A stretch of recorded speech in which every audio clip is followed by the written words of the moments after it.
Breaking and amazing news, Biden just announced that he's extending temporary status, or TPS, from immigrants that involve places like Ukraine and Venezuela. This is something that is, honestly, I can feel like I can breathe. Because for people like Ukraine, whose country is still going through a war, was the last current status, gave until April. And then after that, it was kind of like, you got to go back.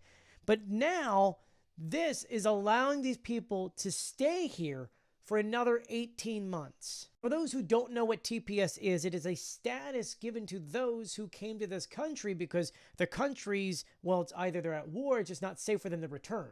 So this now means that 900,000 of those here in TPS are legally allowed to stay here in the United States. These people, by the way, did legally come into the United States, and majority of which are actually paying into our tax system, and they do have either EADs or things that allow them to work legally here in the United States. Those who are looking to get this extension, you have to re-register for the program just like you would usually do, so paying those fees and all that, but it will allow you to stay here in the United States. Now, there are some people that are angry about this because the extension only applies to individuals who are already protected under the program, while people really wanted this to be brought in, something that Donald Trump doesn't want. So I think this is like a good common even point. And I will say, to the over 100,000 Ukrainians living here in the United States because of this war, this is a really nice, okay, because a lot of people were terrified that they were going to get kicked out of this country in a few months and to be